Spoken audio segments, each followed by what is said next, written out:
What do we study here? The way of the Flurf, sir! And what is that way? Time fast, jet shit, no mercy, sir! I can't hear you. Time fast, jet shit, no mercy, sir!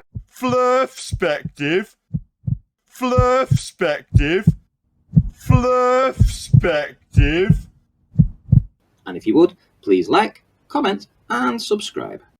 My name's Ranty Flat Earth. My name is Ranty, and I am still a recovering flat earther.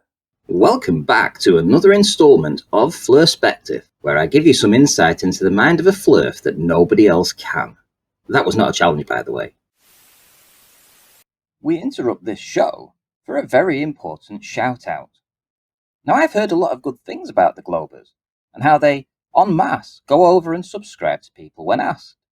So, I'm going to do a shout-out for Mr. 42, and just see if we can push him to 1,000 subscribers.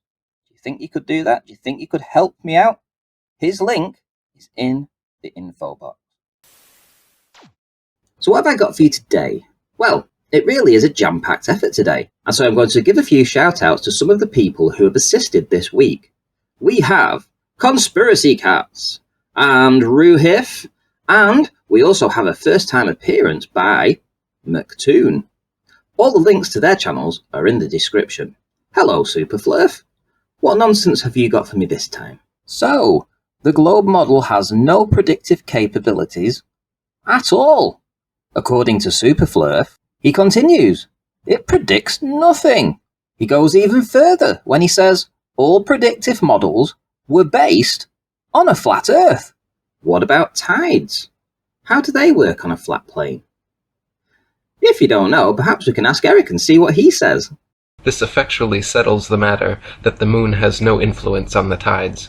Tides are caused by the gentle and gradual rise and fall of the Earth on the bosom of the mighty deep. So when you get the chance, Super Flurf, perhaps you can tell the world if you agree with good old Eric there.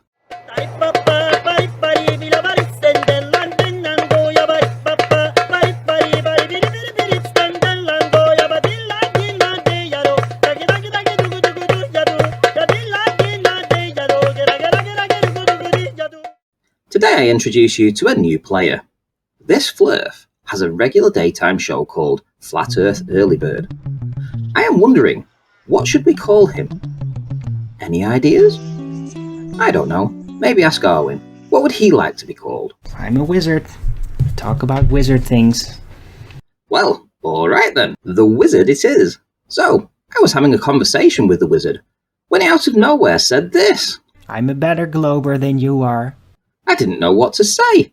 And so I asked him for clarity and he said this. I'm a more honorable glober than you are. So I guessed that the Wizard was back on the globe now as well. So I took the opportunity to ask him what he thought of Flat Earth, his old friends, and some of the tests and knowledge that Flurfs use in their day-to-day activities. I didn't expect him to be so brutally honest, but I guess he just needed to get it all off his chest.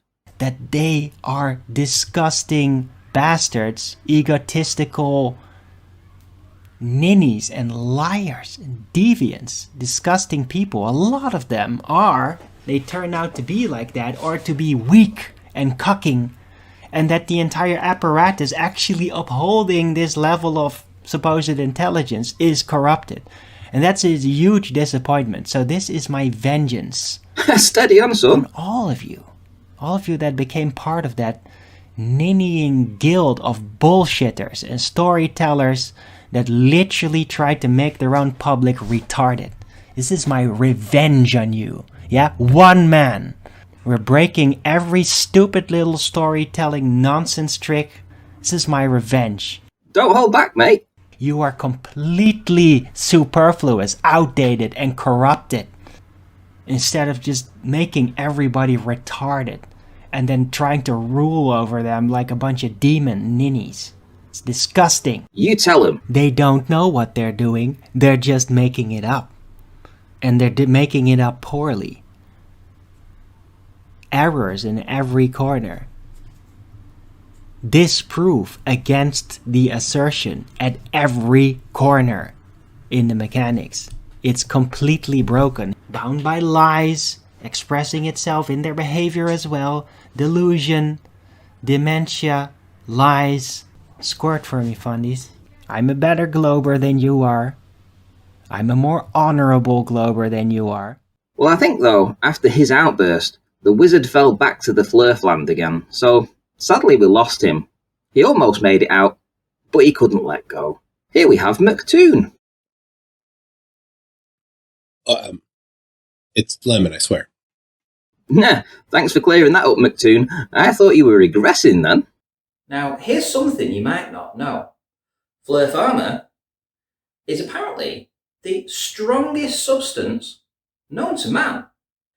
Its properties include not just strength, but mystical properties that affect how the human body performs. It is also incredibly hard to remove once it's been applied. Now, I had a lot of trouble trying to get it off via the Flat Earth when I was on his show. Take a look. That by tuning into the Flurfism, he's going to go back to the being a flat earther. Oh no, it's stuck. Don't keep it on too long. The 5G will come after you.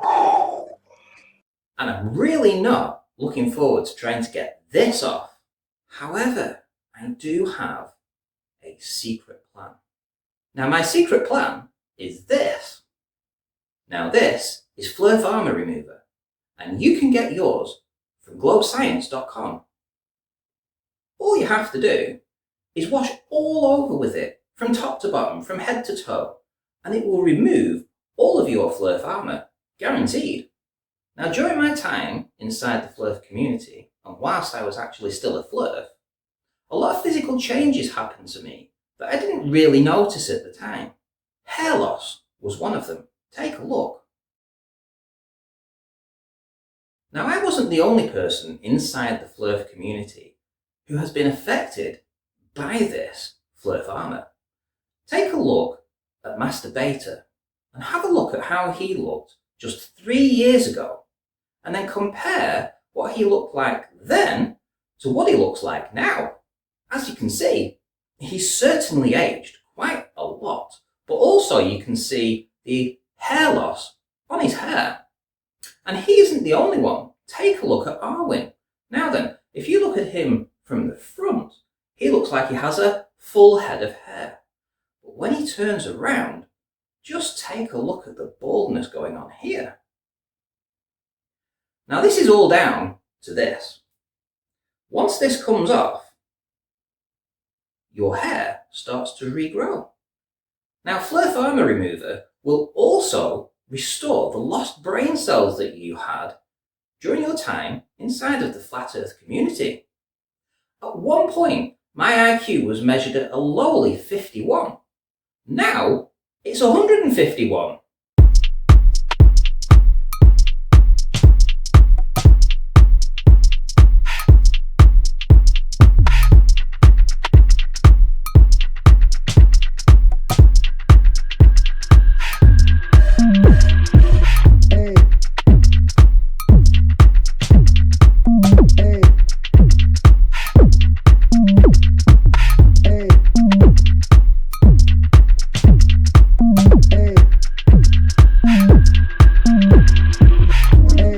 So any Flurfs out there still unsure about returning to the globe, rest assured, not only will you feel healthier, you will look healthier, and you will be mentally better. You can trust me on that.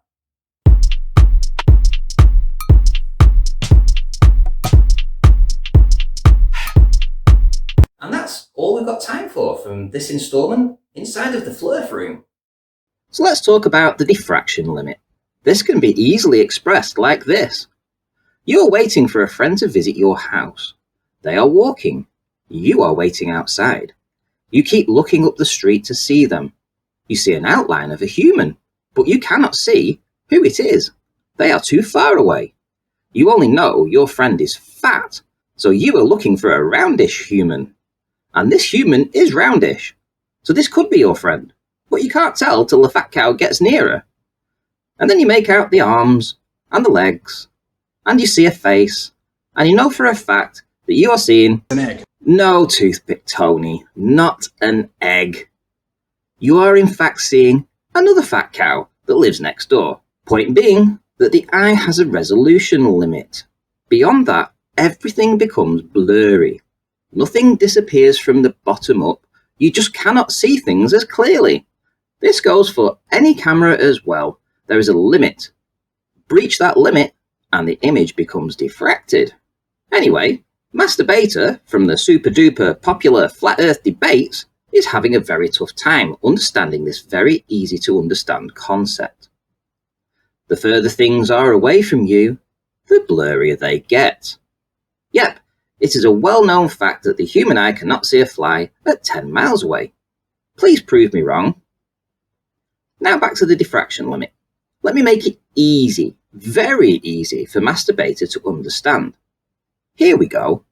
Flurf brick science. This is a brick wall. Look at how evenly spaced out they are. How wonderfully symmetrical, taking up essentially the same amount of area as the brick next to it. Here is Master Beta's own image, and a link to his video will be in the description. Here it shows a Muppet vision. Sorry. Orthographic image of a human looking at another human. There is also some line from his eyeball to the feet of the human on the right, and also some ever-decreasing angles.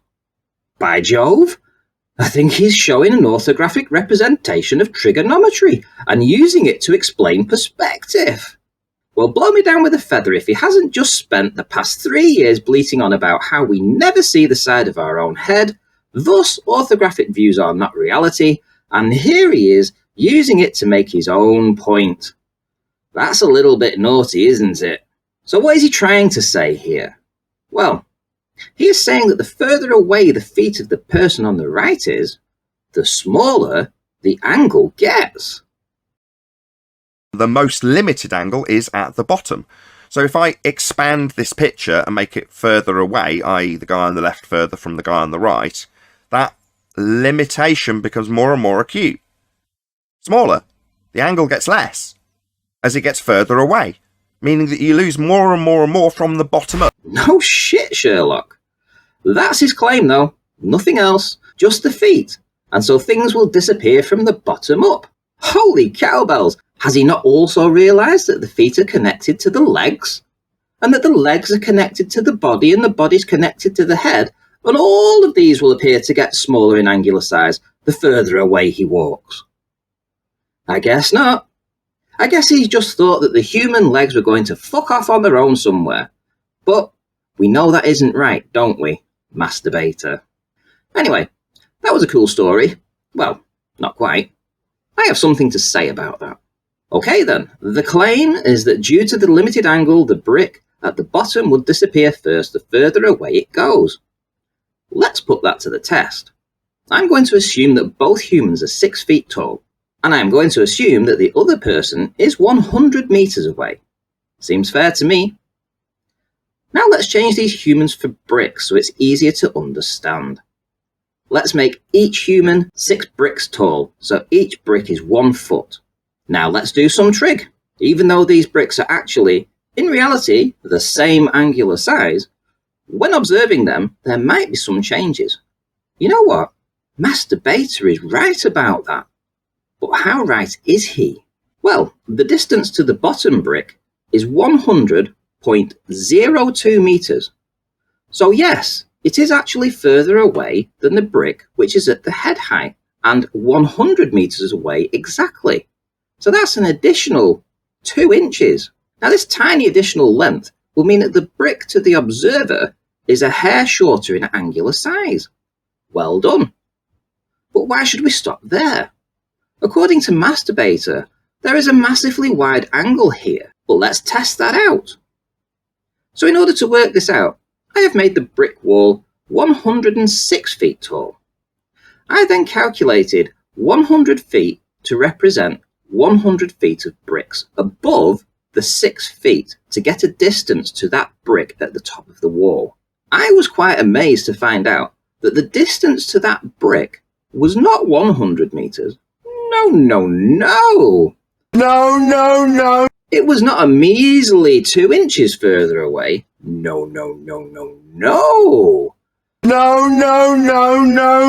In fact, it was a staggering 4.54 meters further away at a length of 104.54 meters. This means that the angular size of the brick at the top, visually, is far smaller than the brick at the bottom, which means that things are starting to disappear faster and starting to diffract faster from the top down. In fact, every time I repeated this calculation, from anything above 12 feet, the angular size of the brick appeared smaller than the brick at the bottom. Who would have thought that would be the case? Did you, masturbator? No, masturbator. The most limited angle is at the top. The angle gets less as it gets further away. Yes, the angle gets less as it gets further away. Meaning that you lose more and more from the bottom up. No. Meaning that you lose more and more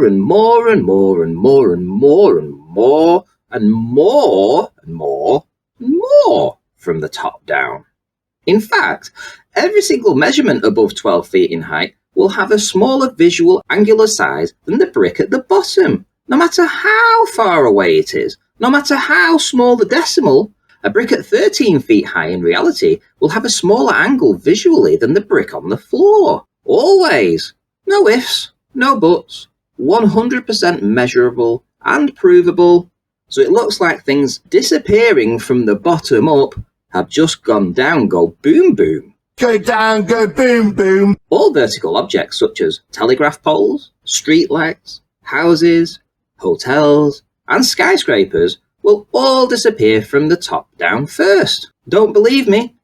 Go and stand next to a skyscraper and see if you can see the top window. Hashtag, thanks Nathan, but why stop there?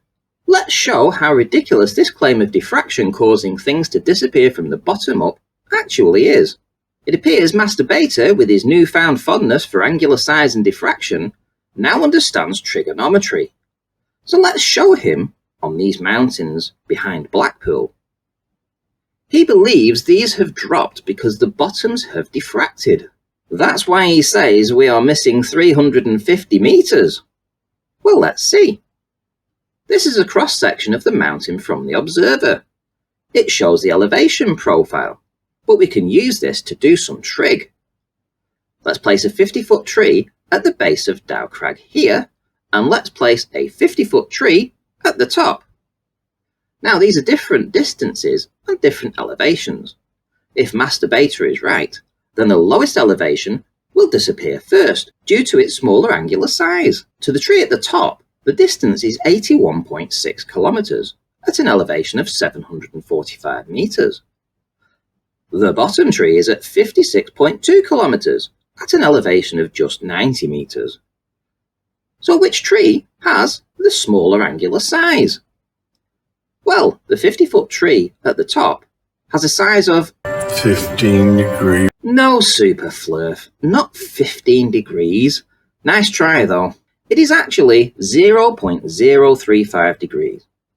The tree at the bottom has an angular size of 15 degrees. No, Flurf, calm down, will you? I'll tell you when it's time to say that. As for the bottom tree, its angular size is 0.05 degrees. Now then, you can use this to reference anything on the mountain. Trees, houses, the mountain itself. Anything. The resolution of things, the diffraction of them, is directly correlated to their angular size. And being that things at the top of the mountain are always further away, they will have a smaller angular size. No! Yes, Masturbator, it will. So as you said in your video, Meaning that you lose more and more from the bottom up. in this case, it is reversed, as we have all known for years, and things actually diffract down. Top of the mountain's far away. Bottom of the mountain is close. But Masturbator still wants us to look at the left-hand side of this image, and is also punting the diffraction limit around like a madman. So we will take a look. Okay, So here we have Toothpick Turbine, identified by Toothpick Tony a month or so ago. Here we see it in all its glory, and the hub width is what? 3 meters? So answer me this. If we can resolve something that is 3 meters wide at 64 kilometers, what has happened to the 190 or 200 meters of the bottom of the hill? Maybe we should get an expert in. Over to you, Ruhif. Thanks, Ranty. I'm actually starting to wonder if any flat earther has ever applied the diffraction limit formula. Here it is in all its glory. Sine theta equals 1.22 times lambda, which is the wavelength of light, divided by d, which is the diameter of the circular aperture. And that can be your eyes, or a camera, or a telescope, whatever you like. So let's apply Rayleigh's criterion to the Blackpool photo and see what we get. So here's the infamous left-hand side of the image, and I put a line on Bank House Moor, which is 311 meters above sea level, at a distance of 64.5 kilometers. So the goal here is to work out how much of that hill, in angular size terms, is below the horizon, and then compare that to the diffraction limit. So first up, we'll work out an angular size of the hill in its entirety. You can use one of the online calculators, or you can just take advantage of the small angle approximation and just divide the height by the distance to get the angular size in radians, and then just convert that 2 degrees by multiplying by 180 over pi.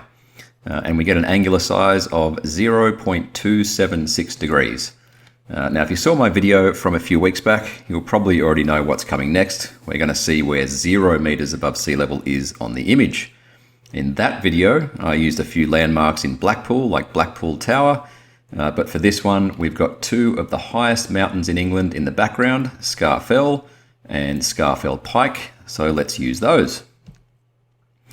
And if I go into Google Earth and draw lines of sight between the observer location and these mountains, I get a heading of 351.97 degrees to Scafell and a heading of 352.59 degrees to Scafell Pike, which means the angular distance between them is 0.62 degrees, and that's what I'm going to use as my scale.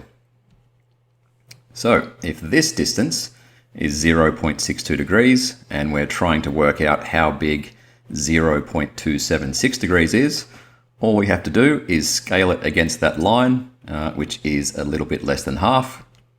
And that's it there.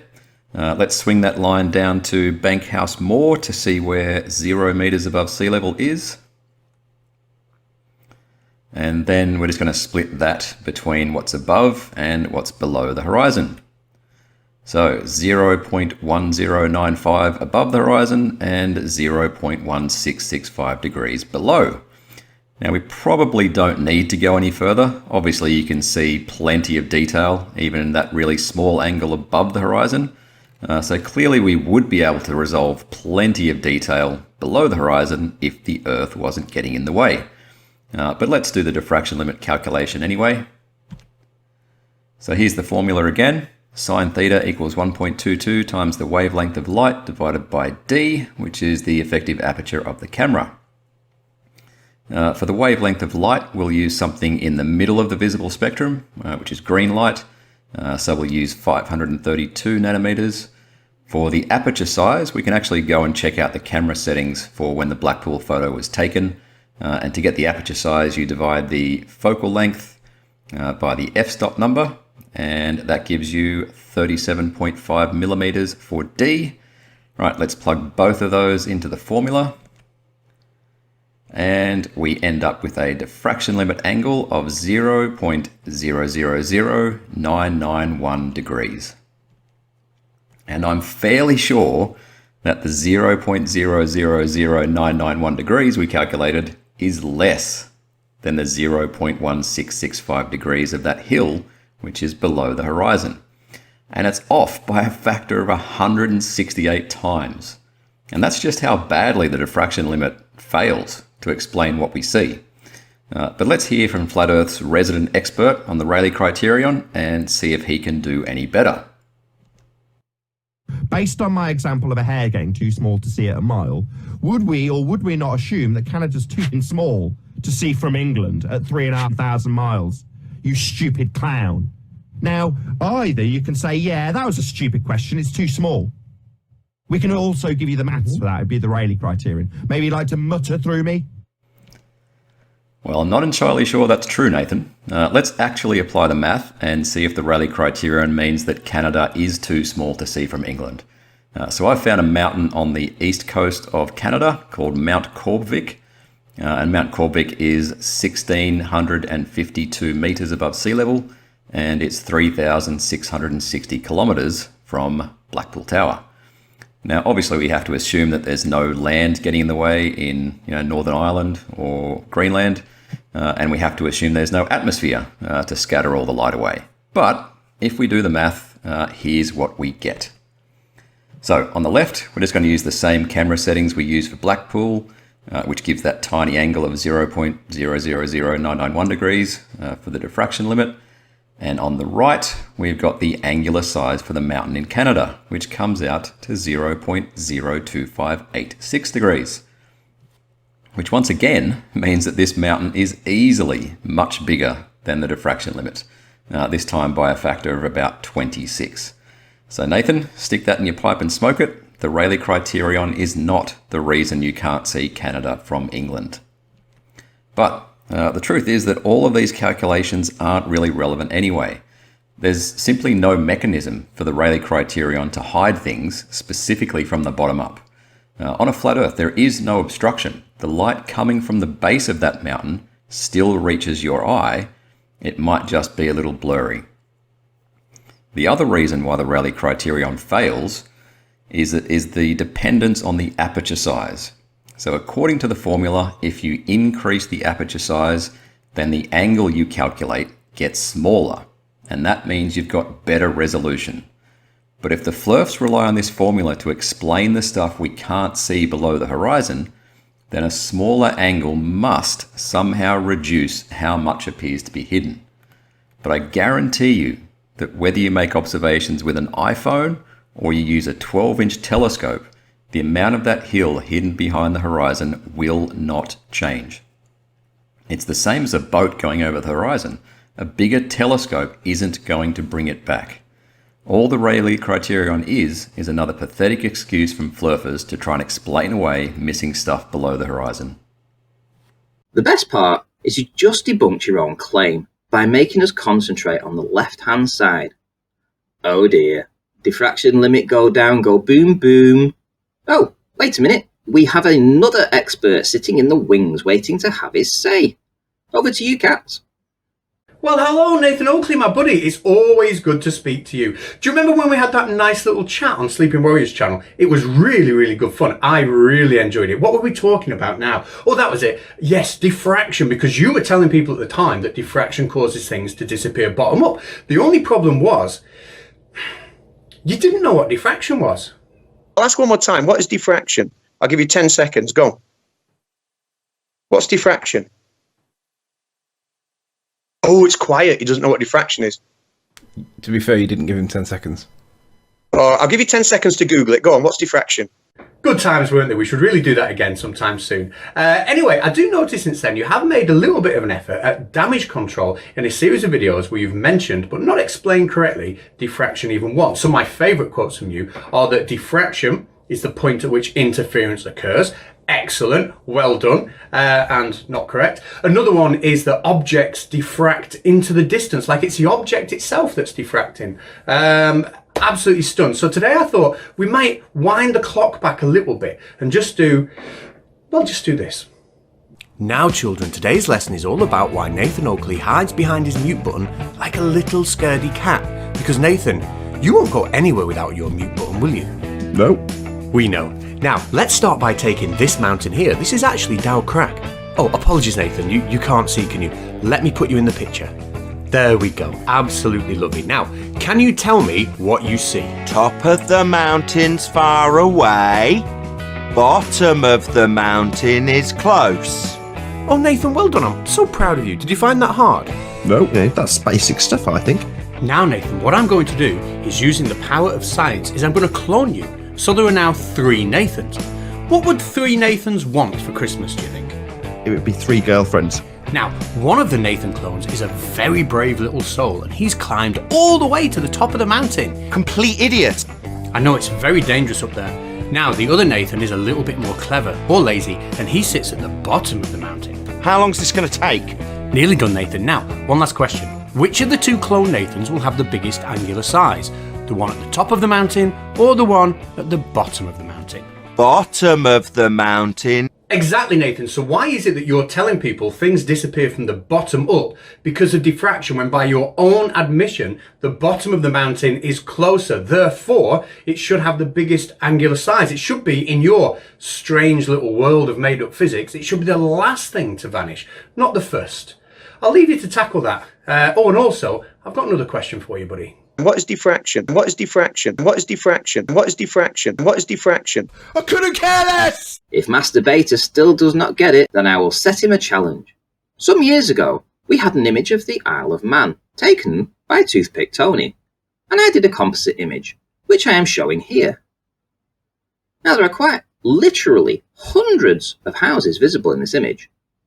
Go ahead and show me a brick on one of those houses taken from this image. Should be easy, right?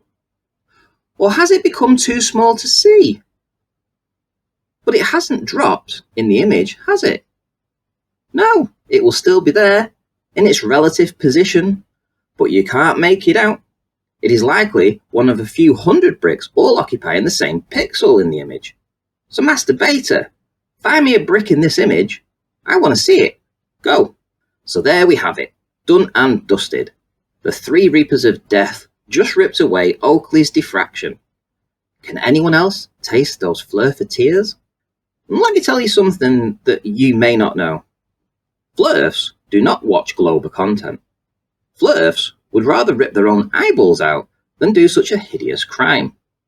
I was sadly one of these Flurfs, and if I did get to watch something, I paid little attention to their claims, merely thinking, what is our rebuttal to this? So we only ever considered global content as a fictional fairy tale, barely worth any investigation. I truly believe the Flurf armour had something to do with it, along with the community stance on globe content creators, the consensus being they were all big fat pricks. Anyway, since I freed my mind, I have been inundated with globe content creators and their own proofs or debunks, and asking my opinion on them. Well, let me tell you that a couple of years ago, unbeknown to me, as I had never watched his content, Critical Think, and the channel link to him will be in the description, already analysed a very similar observation from the almost identical spot. So I want to take the time to shout out his channel and hope you subscribe to him. He has been putting globe content out for years, and he is actually an excellent debunker. Let me play you the clip. Well, g'day flatties and globe defenders. Well, g'day.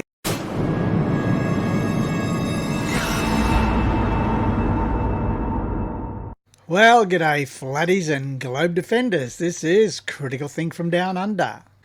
Well, there's been quite a bit of discussion lately with this scene of Blackpool Tower in front of the mountains in the distance. Now, Ranty correctly analysed this and worked out that, oh dear, the Earth must be a globe. Well, how about that? And I did recognise this scenery, and I'd done an analysis on this particular scene 2 years ago now. So this scene appeared in a video by Exploring the Plane, and obviously he's a flat earther because he claimed that this video was undeniable proof of flat earth. But it's undeniable proof that the flat earth just doesn't work in reality. So I did a debunk video of that Isle of Man video, and I included in this debunk an analysis of this. So I'll just play a clip from the original video, and that's all. We'll see you next time. The video in question also contains an observation to the north, to Blackpool. Notice how the mountains in the background are about halfway up the tower.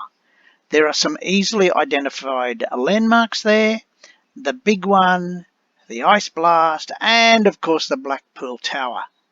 Similar to the other observation, we can render to the globe model with 7/6R. And look at that, this matches very well.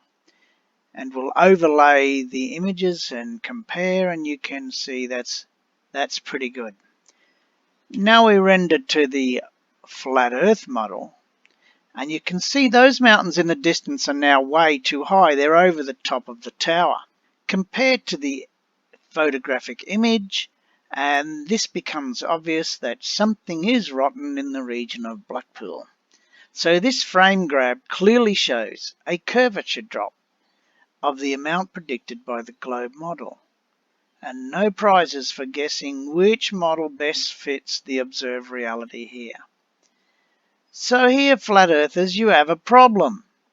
A video that is supposed to show a flat earth actually shows the curvatures predicted by the globe. That's a bit embarrassing, isn't it?